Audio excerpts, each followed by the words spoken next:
हाय दोस्तों, welcome to from class channel.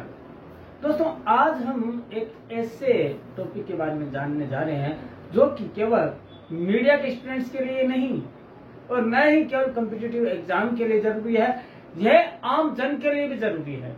यह मनोरंजन के क्षेत्र से जुड़ा हुआ है, महत्वपूर्ण टॉपिक आज का।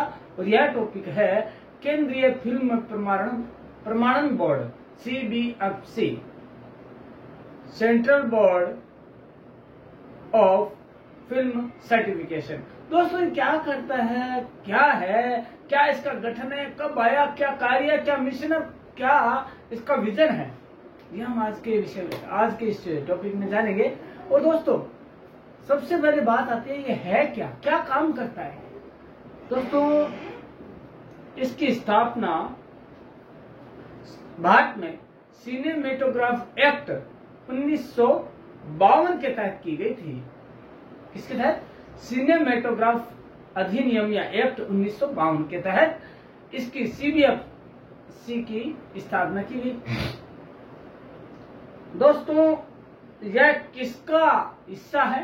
दोस्तों, कल से हम पढ़ते आ रहे हैं MIB, ministry of information and broadcasting. ये क्या है, इसका गठन क्या है? तो MIB के बारे में हमें आपको पहले का जो हमारा कल का वीडियो है उसमें देखना होगा। उसमें पूरी MIB के बारे में जानकारी दी गई है, जिनके की अध्यक्ष हैं युवा ऊर्जा के धनी और दूरदर्शी सोच के व्यक्तित्व अनुराग ठाकुर, और उनकी सहायता के लिए सचिव है संजय जाजू। आज के इस टॉपिक में हम पढ़ेंगे कि ये जो CBFC है, इसकी स्थापना तो की गई सिनेमेटोग्राफ एक्ट 1952 के तहत, और यह MIB के तहत ही कार्य करता है, एक अनुभाग के रूप में उनके हेल्प के लिए कार्य करता है। उसके बाद बात आती है कि यह कैसी संस्था है, कैसा निकाय है। यह एक वैधानिक निकाय है जो कि कानूनों के अंतर्गत रहकर कार्य करता है। दूसरा है, फिल्म को प्रमाणित करना ही मूल कार्य है। दोस्तों, अब बात आती है इसका कार्य क्या है, मूल कार्य क्या है इसका? मूल कार्य है जितनी फिल्में बनती है उसको प्रमाणित करना, वो किस कैटेगरी के हैं उन्हें वैसा सर्टिफिकेट देना। दोस्तों, बात आती है दूसरा कार्य क्या है कि यह देखना कि फिल्मों को सार्वजनिक रूप से दिखाए जाने पर सिनेमेटोग्राफ एक्ट 1952 का पालन तो किया जा रहा है। वो क्या है वो हम आगे जानेंगे। इसको sensor board of film certification में एक सदस्य और 12 से 25 एक अध्यक्ष और 12 से 25 सदस्य होते हैं। अध्यक्ष की नियुक्ति कौन करता है? सूचना और प्रसारण मंत्रालय करता है, और सदस्यों की भी जो नियुक्ति है वो यही करता है, सदस्यों की सूचना और प्रसारण मंत्रालय। दोस्तों, सदस्यों में कौन कौन शामिल होते हैं? सदस्यों में होते हैं, देखिए, कला जगत से जुड़ा हुआ, सामाजिक विज्ञान से जुड़ा हुआ, शिक्षा से जुड़ा हुआ, न्यायपालिका और न्याय प्रणाली से जुड़े हुए विषय के विशेषज्ञ या विद्वज्जन होते हैं, जो कि इनकी हेल्प के लिए होते हैं। उसके बाद बात आती है कि वर्तमान में इसके अध्यक्ष कौन है? प्रसून जोशी इसके वर्तमान अध्यक्ष है। पूछा जा सकता है आपको आपके कॉम्पिटिटिव एग्जाम में, और आपको ध्यान भी रहना चाहिए कि कौन क्या है, अभी हमारे देश में किस पोस्ट पर कौन है। इसके अलावा इसका मुख्य कार्य है सार्वजनिक प्रदर्शन के लिए प्रस्तुत फिल्मों पर नियंत्रण रखना। और नियंत्रण किस प्रकार का हो, तो आइए जानते हैं। पहले तो हम ये जानेंगे इसका मुख्यालय कहाँ है। इसका मुख्यालय तो मुंबई में है। इसके अलावा 8 मुख्यालय और हैं, 8 कार्यालय और हैं, जो कौन कौन से? 4 महानगर, दिल्ली, कलकत्ता, मुंबई और मद्रास, मतलब चेन्नई। उसके बाद आता है गुवाहाटी, तिरुवनंतपुरम और कटक, बेंगलोर, हैदराबाद। ये हो गए आपके 9 टोटल है, वो 9 जगह इनके कार्यालय है, जिसके माध्यम से कार्य करता है और हेल्प करता है किसकी? निर्माताओं को और फिल्म निर्देशकों की, राइट। उसके बाद आता है इसका मिशन क्या है। मिशन जो इसका मेन उद्देश्य क्या है, मिशन क्या है, तो मिशन हम जानेंगे वो है कि सिनेमेटोग्राफ प्रमाणन नियम 1983 के जो प्रावधान है तथा सिनेमेटोग्राफ अधिनियम 1952 के जो प्रावधान है उनके अनुसार अच्छा व स्वस्थ मनोरंजन उपलब्ध करवाना।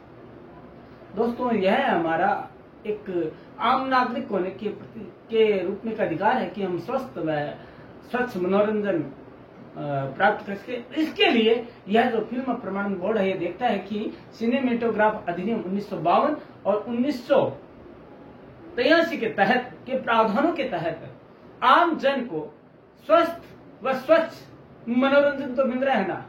स्वस्थ स्वच्छ का मतलब हो गया कि क्या कहीं मूवियां अश्लीलता या भावना को ठेस पहुंचाने वाली तो नहीं है, अभद्रता को बढ़ावा देने वाली तो नहीं है, या कोई ऐसी आदतें जो कि सामाजिक मूल्यों के विपरीत है उनको बढ़ावा देने के लिए तो नहीं हो रहा है। यह स्वस्थ व स्वच्छ मनोरंजन हुआ। उनको ध्यान रखती है कि इनका जो है प्रसारण पब्लिक तक सही ढंग से तो हो रहा है ना।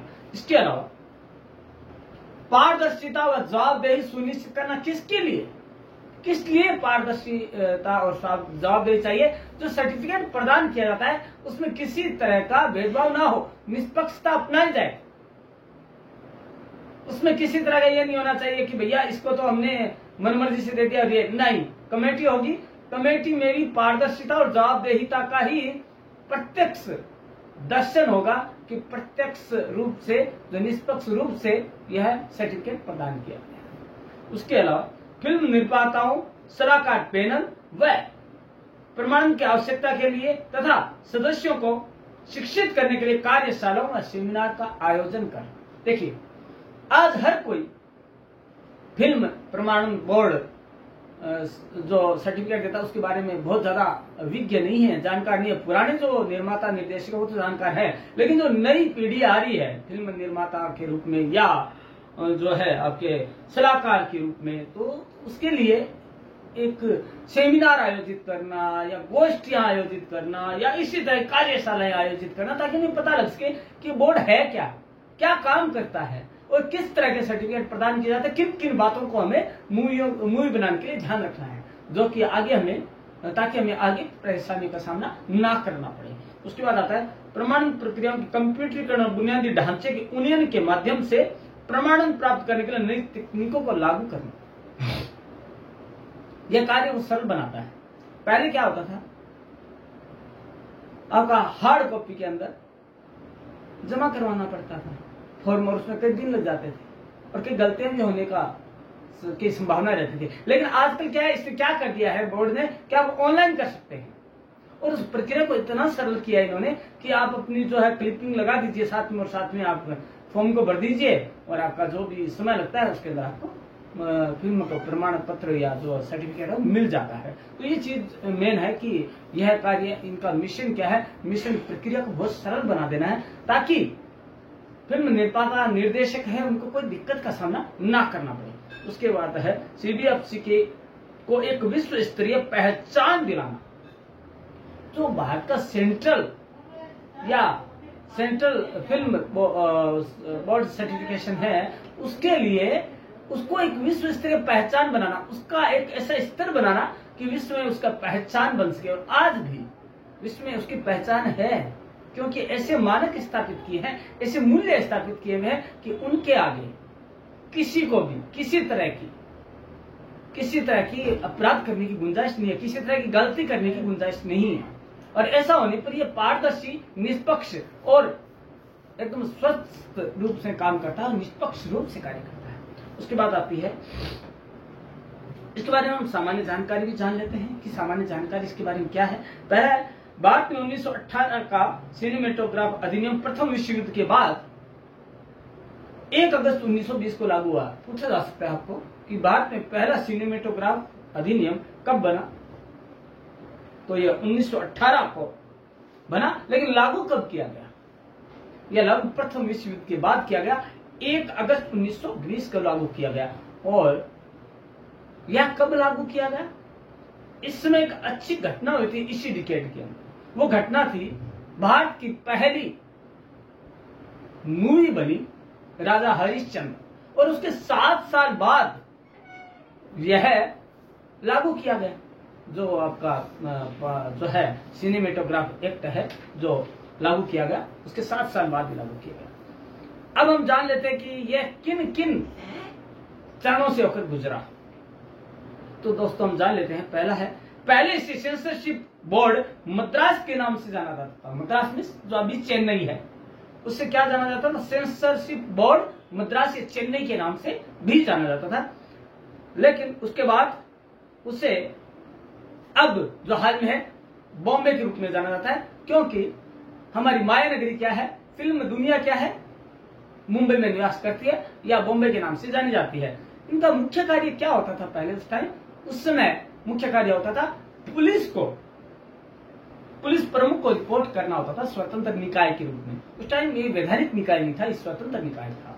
वैधानिक निकाय के रूप में ये तो क्या, अभी तो उसके तहत कार्य करती है, उस टाइम इसका अलग ही था, ये किसी के अंडर में नहीं था, एकदम इंडिपेंडेंट और फ्री डिपार्टमेंट के रूप में कार्य करता था। उसके बाद बात आती है 1952 के सिनेमेटोग्राफ अधिनियम के परिणाम स्वरूप Bombay board of film sensor को वर्तमान central board of film sensor में बदल दिया गया।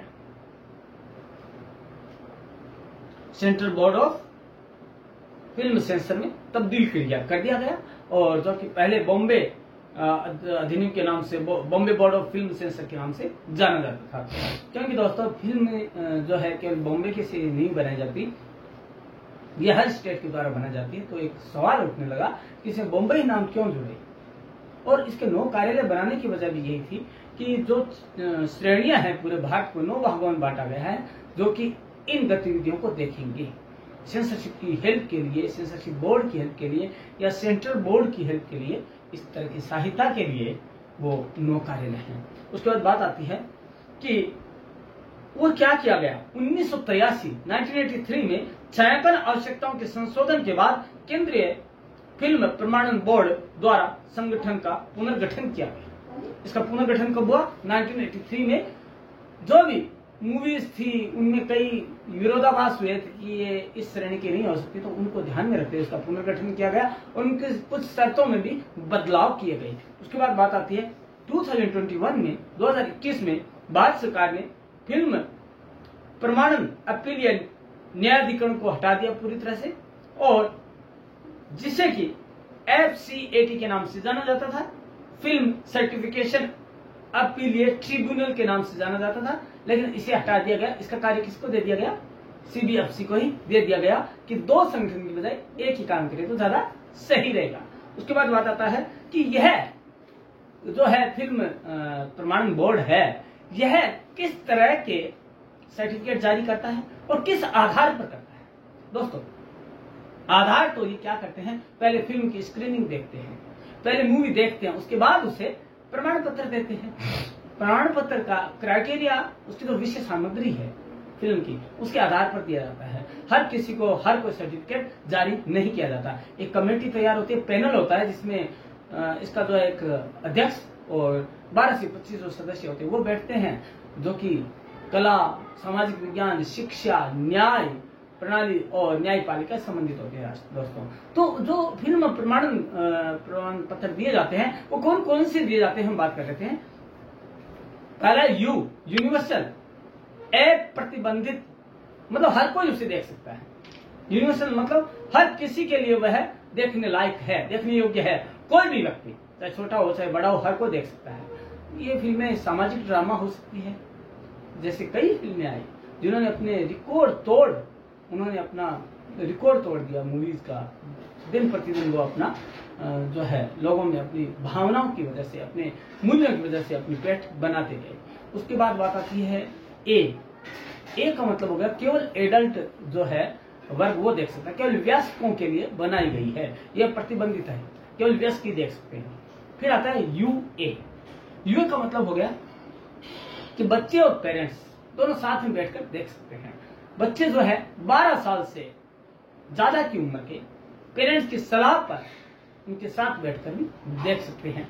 ये 3 ही नहीं है दोस्तों, इसके अलावा बहुत सी श्रेणियां पहले बनाई गई थी, लेकिन इनको मर्ज करके 4 श्रेणियों में रख दिया गया। और चौथी जो है वो एस मतलब स्पेशल क्या है, वह उन्हीं वर्ग के लिए है जिनके लिए बनाई गई है। जैसे डॉक्टर्स है, डॉक्टर्स के लिए मूवियां बनाई जाती है, सैनिकों के लिए मूवियां बनाई जाती तो उनको प्रमुख रूप से ध्यान में रखकर बनाए जाते हैं। हाँ, वो सबके देखने के लिए होती है, लेकिन खासकर उनके लिए बनाए जाते ताकि वो इन्हें देख सके और अपनी जो भावनाएं हैं उनको व्यक्त कर सके, या जो है रिव्यू के बारे में अपने विचार दे सके या राय प्रदान कर सके। उसके बाद आता है कि इसका गठन कैसे हुआ, उसके गठन में कौन कौन शामिल होते हैं। तो दोस्तों हम जानते हैं गठन कैसे है इसका, इसके गठन में कौन कौन शामिल होते हैं, तो हम जान लेते हैं।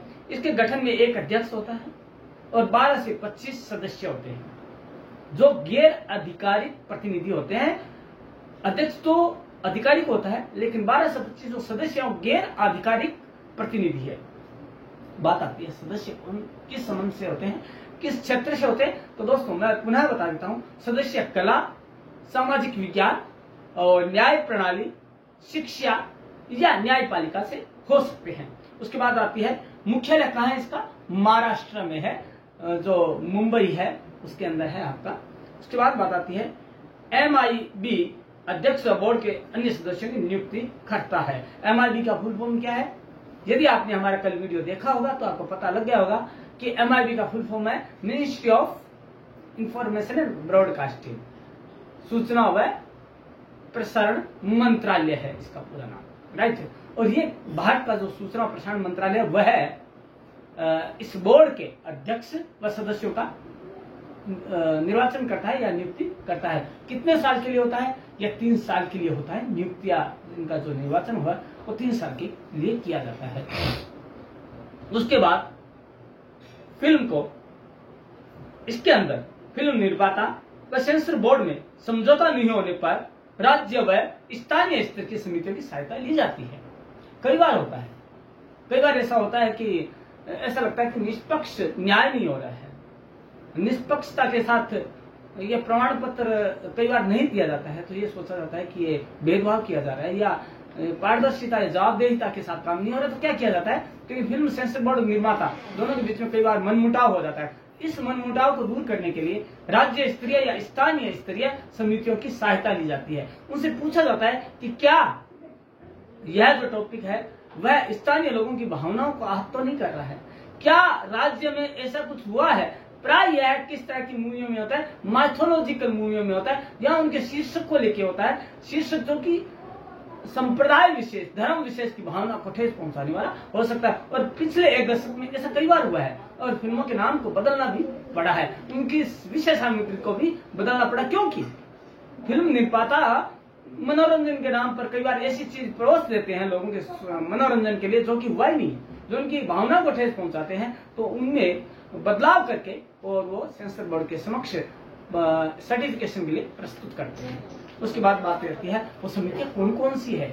परीक्षा समिति और पुनरीक्षण समिति इनको नाम दिया गया है, जो पहले तो परीक्षण करती है, उसके बाद पुनरीक्षण भी करती है कि भैया क्या ये सही था या नहीं था, और उसके बाद उसका निर्णय लिया जाता है। उसके बाद बात आती है हर फिल्म के सेंसर बोर्ड का सर्टिफिकेशन की जरूरत है, यहां तक कि भारत के बाहर यदि कोई मूवी बनी है और उसका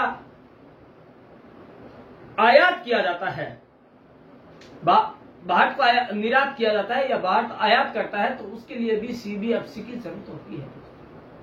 कई बार बहुत सी मूवियां हैं जो बाहर बनी है लेकिन उन्हें भारत के लिए निर्यात किया जाता है कि यहाँ पे भी दिखाई जाए, तो उसको भी CBFC के प्रमाण पत्र की जरूरत होती है। क्यों होती है, क्यों उसे CBFC में से होकर गुजरना पड़ता है, क्योंकि यह देखा जाता है कि मूवियां भारतीय मूल्यों को ध्यान में रखकर तो बनाई गई है।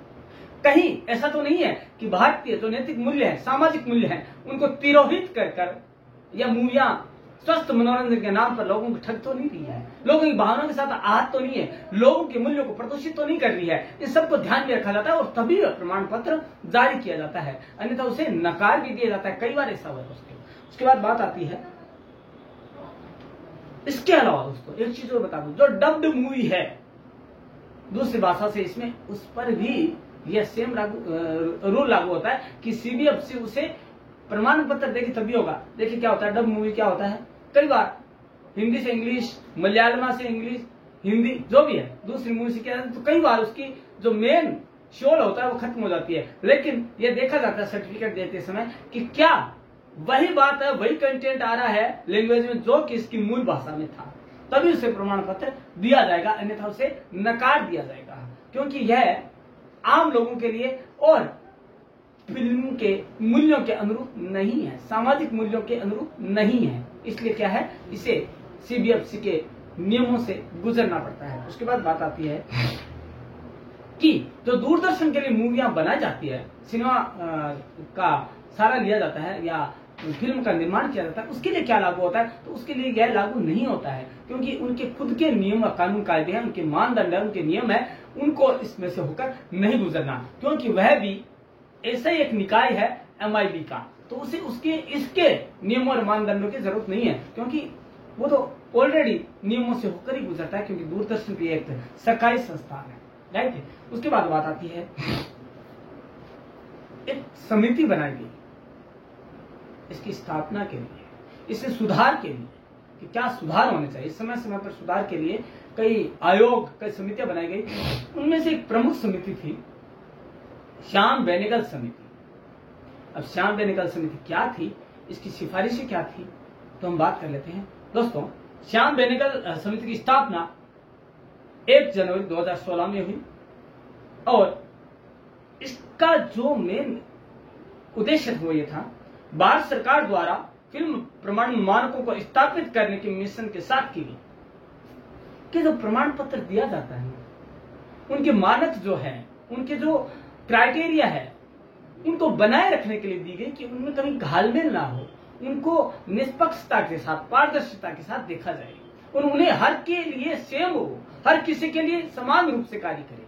उन सब की स्थापना के लिए यह इसकी स्थापना की गई। और दूसरा, जिसका मेन उद्देश्य था, कलात्मक रचनात्मक अभिव्यक्ति के लिए फिल्म के माध्यम से स्वस्थ मनोरंजन को स्वीकृति प्रदान करना। दोस्तों, कई तरह की मूवियां हैं, आर्ट मूवी है, प्रोफेशनल मूवी है और जो है पैरेलल मूवीज है। आर्ट मूवी हो गई कलात्मक मूवीज, जिसमें केवल सामाजिक समस्याओं को ध्यान में रखकर बनाया जाता है, जैसे रुदाली हो गई या ऐसी कई दोस्ती हो गई। ये क्या मूवियां, इनका मेन मकसद, या कोई माथोलॉजिकल मूवी हो गई, उनका मेन उद्देश्य क्या होता है, पैसा कमाना नहीं होता है, लोगों की भावनाओं को प्रदर्शित करना है, लोगों में मूल्यों की स्थापना करना होता है। इसके अलावा इनका मूल उद्देश्य होता है हमारी संस्कृति को जो भूली बिसरा दी गई है उसको लोगों के सामने लाना, या जो नई पीढ़ी है उससे उसको अवगत करवाना, या बाहर विदेश में हमारी संस्कृति को पहुंचाना, आदान प्रदान करना। यह मूल उद्देश्य है कलात्मक मूवीज का या सिनेमा का। लेकिन जहां तक प्रोफेशनल मूवीज का उद्देश्य है, उनका है मनोरंजन के माध्यम से महज पैसा कमाना, लोगों का मनोरंजन करना, लेकिन स्वस्थ मनोरंजन करना। इसके अलावा होता है पैरेलल सिनेमा। पैरेलल सिनेमा यह होता है जिसमें दोनों तरह का होता है, मनोरंजन भी है और कलात्मक भी है, और उन दोनों को ध्यान में रखकर वह लोगों के भावना के साथ न्याय करती है, उन्हें आहत नहीं होने देती। उसके बाद बात आती है फिल्म प्रमाणन के उद्देश्य क्या है। फिल्म प्रमाणन बोर्ड है, उसका उद्देश्य मेन क्या है, जो प्रमाण पत्र दिया जाता है उसके पीछे क्या मेन मंशा है, क्या उद्देश्य रहा है, तो उसको जानते हैं हम। 1952 के सिनेमेटोग्राफ अधिनियम व 1983 के सिनेमेटोग्राफ प्रमाणन अधिनियम का पालन व सुखद व स्वस्थ मनोरंजन प्रदान करना है।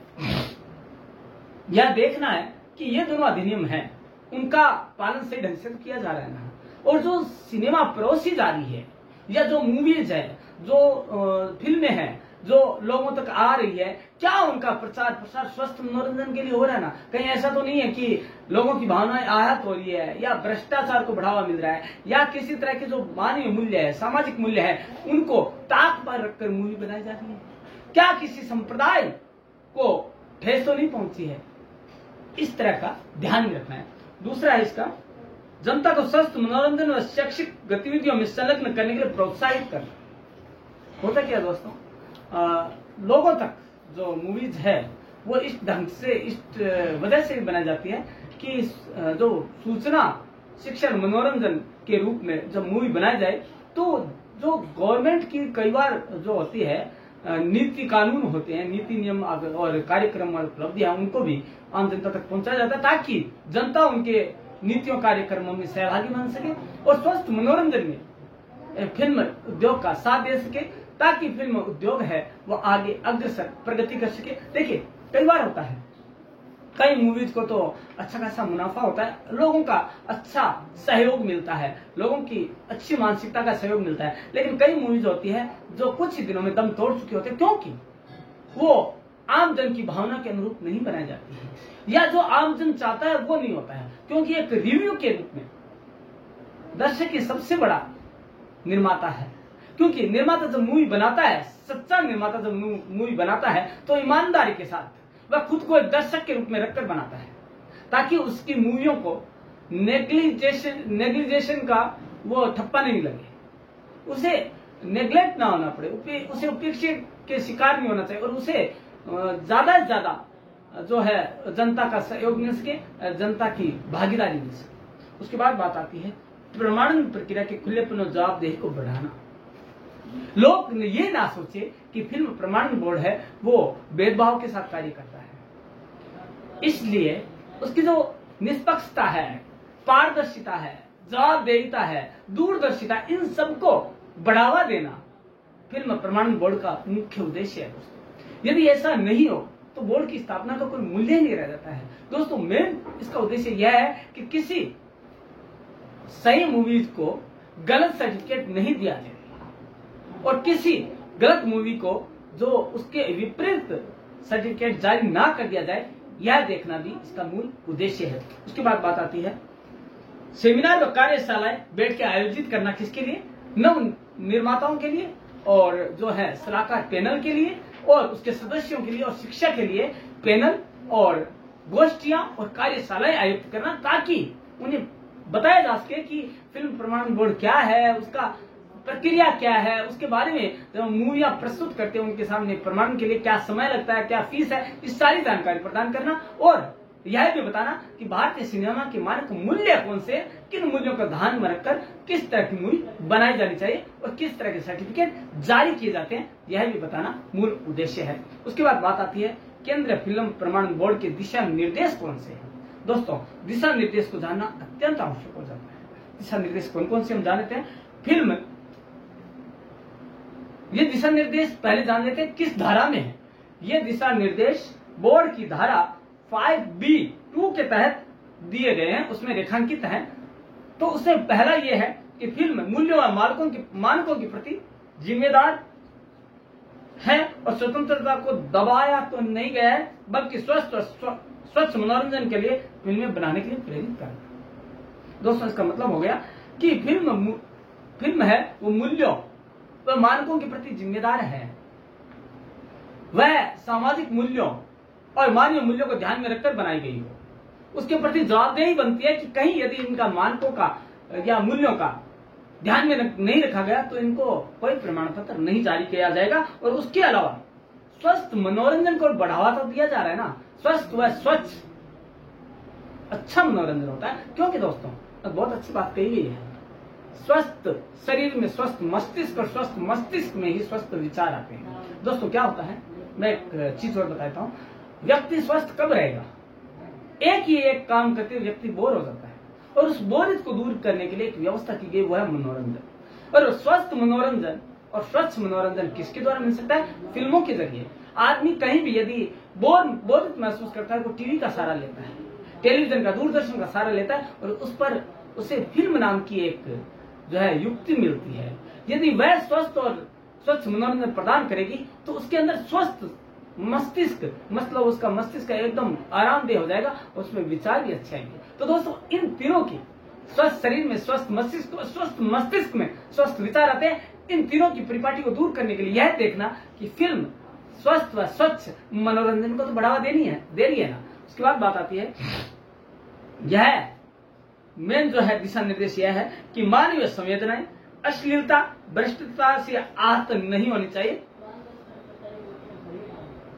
जो मानवीय संवेदनाएं है ना, वो फिल्मों के जरिए अश्लीलता, भ्रष्टाचार, इनके द्वारा आहत नहीं की जानी चाहिए। ये जो बनाई जाए मूवीज, तो ये ध्यान में रखकर बनाई जानी चाहिए कि ये भावनाएं आहत नहीं हो रही हो, सामाजिक मूल्यों से ऊपर उठकर तो नहीं बनाई जा रही है। सामाजिक मूल्यों को ध्यान में रखकर तो बनाई जा रही है ना, कहीं भ्रष्टाचार, पक्षपात, इनको ध्यान में रखकर नहीं बनाई जानी चाहिए, और किसी के प्रति दुर्भावना से नहीं बनाई जानी चाहिए। उसके बाद बात आती है, फिल्मों को निष्पक्ष व संतुलित तरीके से बनाया जाए, वह समय व देश के वर्तमान मानकों को ध्यान में रखकर बनाए जाए। दोस्तों होता क्या है, कई बार होता है कि इंटरवल के पहले वह बहुत अच्छी होती है, लेकिन इंटरवल के बाद वो दम तोड़ चुकी होती है। लेकिन दोस्तों इसके अलावा एक चीज और है, अनियमित समय, जो समय है मूवीज का, वो पहले क्या होता था, जैसे इंद्र सभा मूवी आई, वो 7 घंटे की थी और 72 गाने थे उसमें, राइट दोस्तों। तो ऐसी मूवीज नहीं बनाया जाए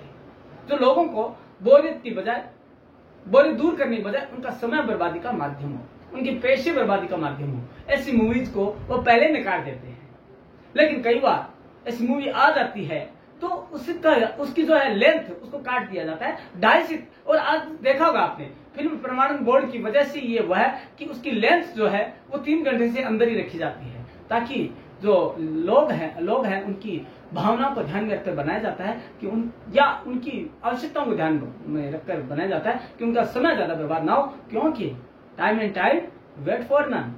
उसके बाद बात आती है सही प्रमाण पत्र की जांच कर।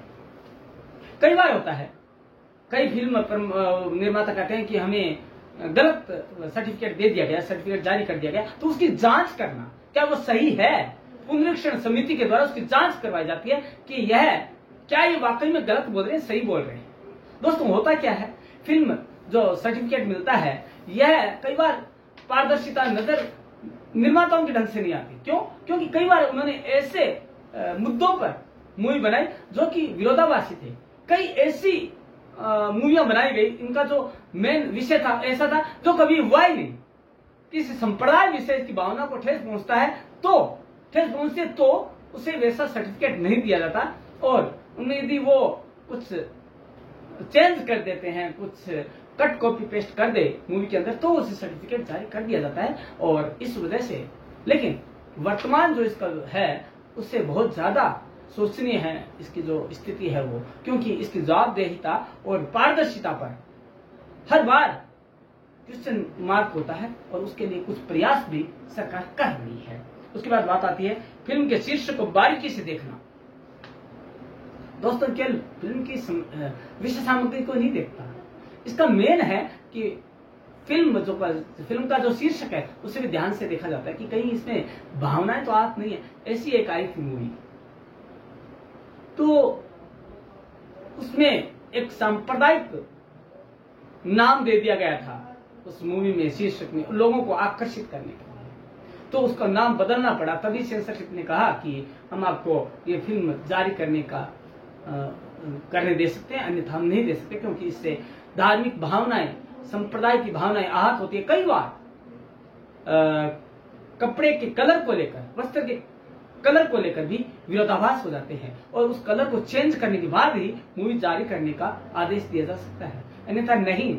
कई मूवियों में हुआ है, कई ऐसे कलर हैं जिनको दिखाया जाना सांप्रदायिक विद्वेष को बढ़ावा देता है, और इसको ध्यान में रखकर ही उसका निर्माण किया जाता है। और कई बार निर्माता ध्यान में रखते हुए भी उनकी भावनाएं ऐसी नहीं होती है, लेकिन संप्रदाय जो देखता है उसका अलग सोच है उसकी, और वो सोच के अंदर ऐसा होता है तो वो पहले स्क्रीनिंग के समय देखा जाता है, उसे नकार दिया जाता है, या उसे ये कहा जाता है कि आप इसको रीफिल्म करें, इसको फिल्माइजेशन करें, उसके बाद ही आपको इसके ऑर्डर दिया जाता है इसको दिखाने के लिए, सार्वजनिक रूप से इसे जारी करने के लिए। उसके बाद बात आती है कि फिल्म प्रमाणन बोर्ड की आवश्यकता क्यों होती, क्या जरूरत है कि फिल्म प्रमाणन बोर्ड की आवश्यकता हुई। तो इस बोर्ड की आवश्यकता के पीछे 2 मेन कारण हैं। पहला है फिल्म को जनता तक पहुंचाने वाली सामग्री की जांच के लिए इसकी स्थापना हुई, कि एक स्वस्थ मनोरंजन की सामग्री है वो जनता तक पहुंचे। स्वस्थ मनोरंजन, ऐसा नहीं कि लोग सोचते रहे। मनोरंजन क्या होता है, सोचने की विषय वस्तु नहीं है। मनोरंजन है, बोरियत से बाहर लाने का तरीका है। यदि आपको सोचने के लिए मजबूर कर दिया तो फिर कुछ है ही नहीं, क्योंकि वो आजकल जो है ना, मनोरंजन ही आपको बोरियत से बाहर ला सकता है। दूसरा क्या है, सामुदायिक अथवा सांस्कृतिक भावनाओं को ठेस ना पहुंचे। यह देखना कि इनको ठेस ना पहुंचे, और जवाबदेहिता और पारदर्शिता को ध्यान में रखकर ही बनाई जाती है। लेकिन दोस्तों एक आलोचना भी की जा रही है कि भाई मूवियों के लिए इतने बड़े संगठन की जरूरत नहीं है, जो फिल्म निर्माता है वो अपने आप में इतने सक्षम है कि ध्यान रख सके। लेकिन दोस्तों यदि ये नहीं किया गया तो जो फिल्म निर्माता है वो बिना नकेल के उस पशु की भांति हो जाएंगे जो अपनी मन मर्जी से किसी को भी सींग मारने की क्षमता रखेंगे।